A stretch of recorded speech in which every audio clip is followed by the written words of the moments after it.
Okay, so last night I stayed at a hotel, or motel rather, hotel motel. It was the best host. Yes, it's an off-brand. Go figure. It was like 42 bucks for the night.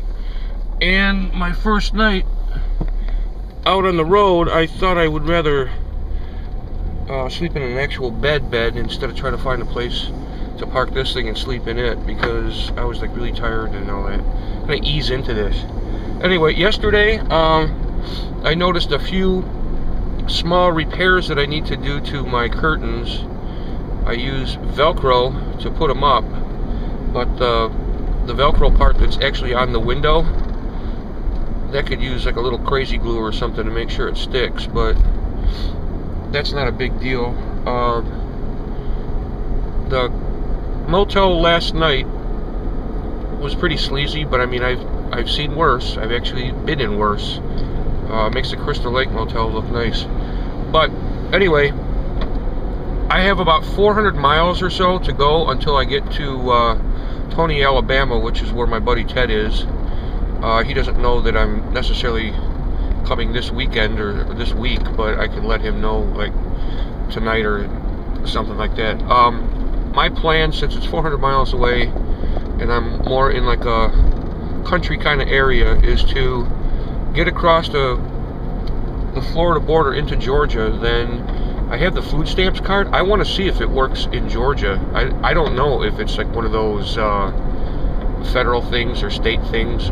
So I'll get over the border of Georgia, and if it doesn't work, I just come back over to Florida, buy out the rest of the card and food, and we go from there. I don't know if you can hear it, but there's like a knocking noise. I know what that is. It's one of the straps on top is coming loose, so I gotta fix that real quick here. Anyway, I'll take 2 days to get up to see Ted, and we'll take it from there. Very interesting.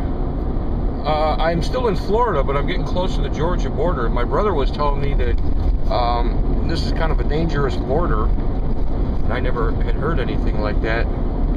But one of the things that he told me was definitely true. I just passed a rest area. It was on the other side of the highway, and there was about 8 or 9 feet of barbed wire all the way around it, or like a chain link fence with the razor wire up on top.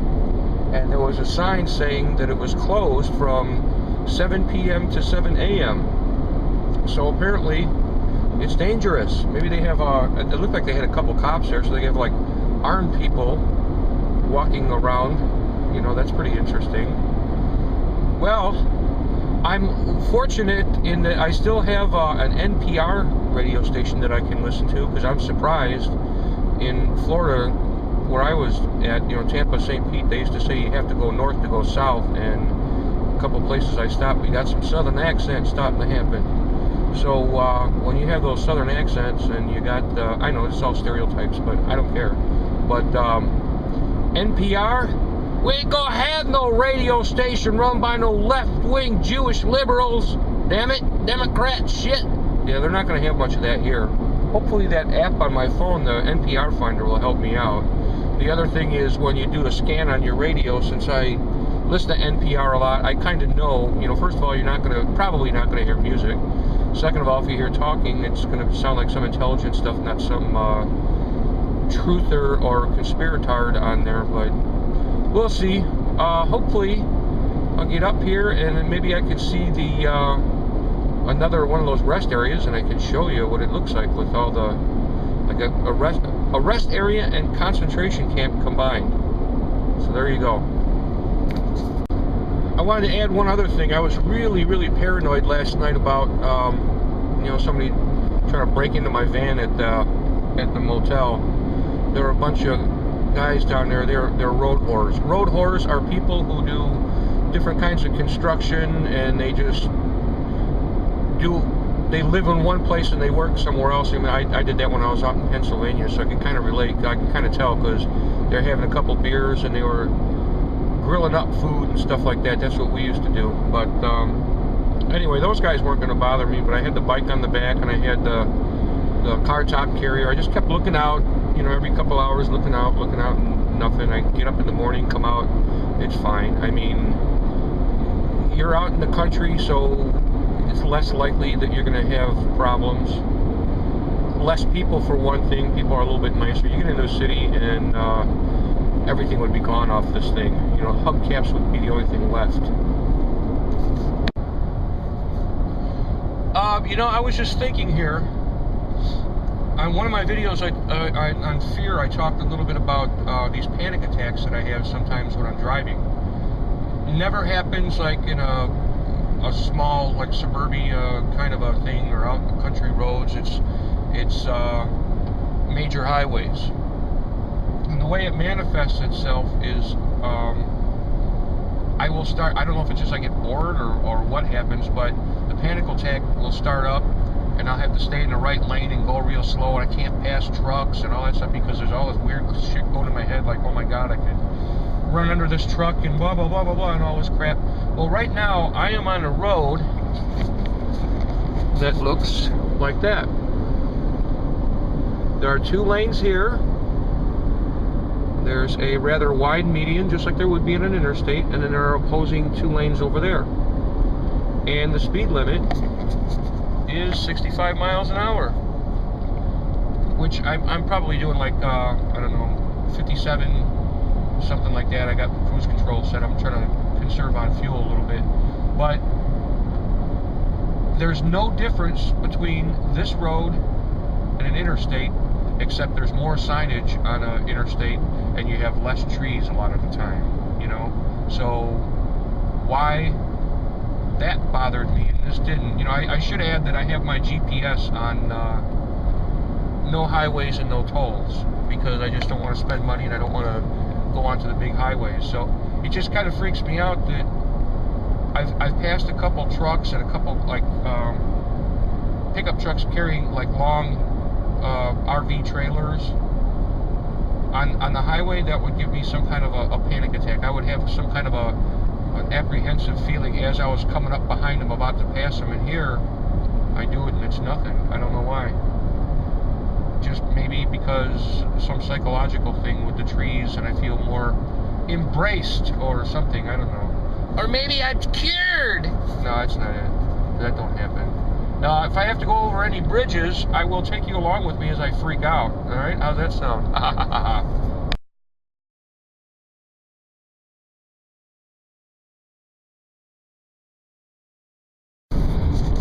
Hey, dog. So anyway, I'm probably like 3 miles from the Georgia border, and I was cruising along, and I saw some dude with a sign that said next town, and I could relate to that because when I hitchhiked across the country, every time I saw a car go by, it was like, what the fuck? So I picked up this gentleman. What's your name? My name's Alex. And his dog, what's Shiloh. Shiloh. It's funny, I remembered the dog's name first. Now, the funny thing is when I picked this gentleman up, almost immediately a car passed me up and then backed up real fast, and it was some older lady, she's probably younger than me, but anyway, she wanted to know if she could get my tag number so she could let the police know. And I looked at her and said, so like, is there a problem with this guy? She says, no, we don't know and all that crap, but apparently he's a good guy, but we'll see. Soon we get to the Georgia border. Hopefully I'll get some video of that. Well, we almost missed that Georgia state line. And hopefully this guy isn't a felon, because I just brought him across the state line. Oh my god! Things never change. Oh, on the bright side though, if the cops are looking for you, we just crossed state line. So anyway, you're 24 years old, you've been on the road for like 4 years rather? Yep. And you did like do stealth camping, which I think is pretty cool. You could probably teach me a few things about that. It's easy. It's basically just find a tree line in the woods and work it as out of sight, out of mind. You know, they don't see you, you can't see them, nobody knows you're there. You know, when you leave, make sure you left it the way you found it. Take your trash away, that way if you ever have to go back, you got a place to go back. Yeah, that's a good idea anyway, man. I think everybody should do that. Yeah. And so what did you find for food the other day? We kicked over a couple logs, found 3 small lizards and a snake, copperhead. Cut its glands out, skinned it, gutted it, threw it in the frying pan. The lizards we threw in alive because they were so small. If you gutted them, there wouldn't be nothing there. So we threw those in alive, cooked them up. They taste like chicken. They're good. Found those in Louisiana Bayou. Out in Alabama when I was there last time, we actually came across a boar that had been freshly hit by a car. So, I have thought about like the roadkill thing, you know. you got to be careful though, because you have to know the animal for one, what it is. If you can't make it out, don't eat it. Yeah. Because it's probably ridden full of diseases at that point. You got to make sure it's semi-fresh. There's still fresh blood in it. Because if it's still fresh blood and not dried up, that means it was killed the last couple hours ago. Yeah. And it's usually good to eat. If you're gonna cook that though, cook it to where it's not burnt, but close to it. Like real well done. Real well. Yeah. Get all the diseases out of it, all the critters that started feasting on it. Get all of that out of it. Yeah, maggots are good protein, but I'd rather just eat the meat. Right? Yeah. Yeah, we've come across a few of them. We've eaten skunk on the side of the road. We killed a possum once, ate that. That tastes horrible. Possum was bad? Possum tastes horrible. Squirrels are good eating. When did you hook up with your dog, man? I got her almost 2 years ago in Michigan as a present. Oh, that's cool. Met a girl, she picked me up on the side of the road, invited me back to her house for a week to stay and party, and hung out with her, and I left, and 2 months later, I was hitching near Michigan again, and I called her up, asked if she wanted to hang out. She said sure. And at the end of that second week, she asked if I got lonely traveling by myself. I said yeah. You know, started making friends with trees and everything. People look at you like crazy. She's like, well, you want a dog? My friend's about to get rid of her because you don't want her though, because she doesn't hunt the way he wants her to. Yeah. So that's kind of a stupid reason not to want to keep a dog, but yeah, I'll take her. She's been with me for. So there's advantages to having a dog with you, but I'm sure there's disadvantages too, man. Oh yeah, there's tons of disadvantages. Can't go, I don't like, ever since I've got her, I've noticed I don't go indoors as much to go to stores and stuff. Yeah. Because I'm always afraid somebody's going to take her off my pack and take her. Yeah. The other disadvantage is the dog eats more than you. Yeah, that's true. You have to take care of her first. And the rides are 50-50. I've had people pick me up and tell me the only reason they picked me up is because I've had a dog, and sometimes people will pull over and they're like, I didn't see the dog. Well, the first thing I thought is, man, I don't know if I have any room, and then the other thing was, you know, does a dog bite, you know, but yeah. I mean, obviously the dog doesn't, it's basically sleeping in your lap right now, so. Yeah. She had a litter. There's a big baby.